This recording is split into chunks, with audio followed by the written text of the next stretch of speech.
See if I squeeze in here. Not disturb you. I'm sorry, buddy.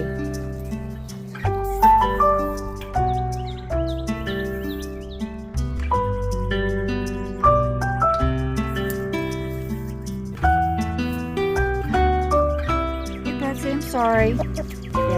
Betsy. I'm sorry, girl. I'm sorry. I think that's yesterday's. Got to get the eggs. We didn't forget. I just.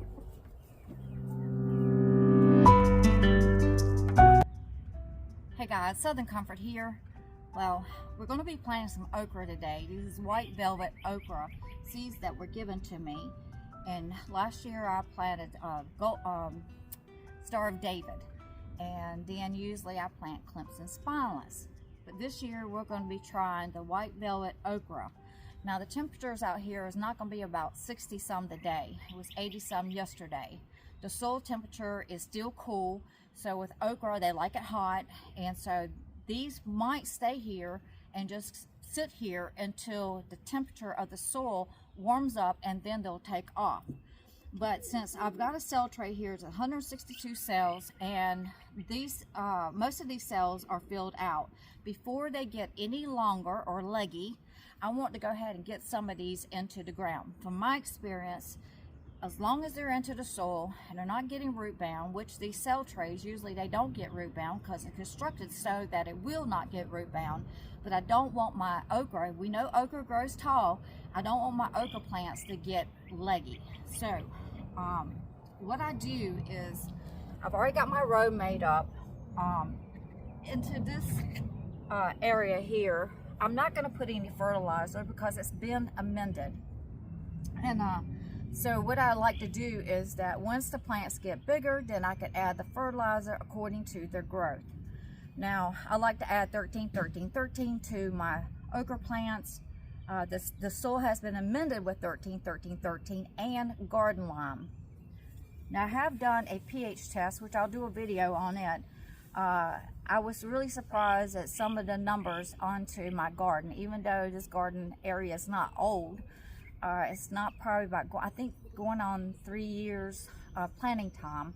But nevertheless, when you think that your soil is great, it might not be as great as you think. Now, I like to do a probe test for my pH. You want to make sure that your pH is right. So my pH here is, I think it was like around 6.2 or something like that. It's not bad. It's okay. And okra like it about that stage. So what I'm going to do is that I'm going probably about 12 inches or so, and I just take my little thing here and I dig a little hole, small hole, because I'm not going too deep because the fact that the roots are not that big. And we're going to dig another one over here. And into this cell tray here, I like to use a popsicle stick, and I just randomly pick out the plants that I want. Some is bigger than others.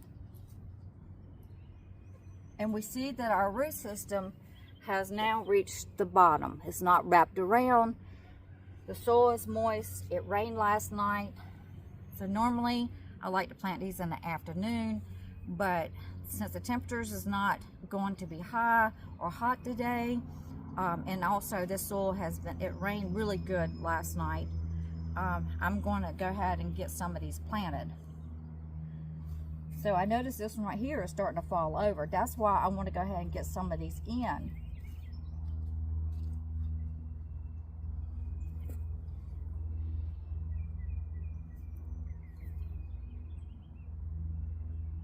We're going to pack it around so that it gets the soil around those roots.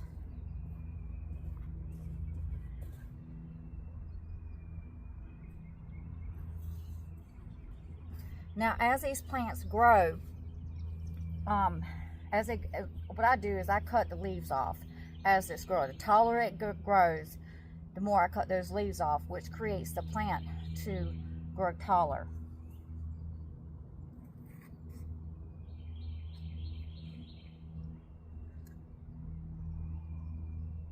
Really good root system. If the temperatures was hot, I wouldn't be doing this during the morning time hours. So I'm going to go on down and plant the rest or most of these okra.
So that didn't take very long, and I still got a lot of okra left over.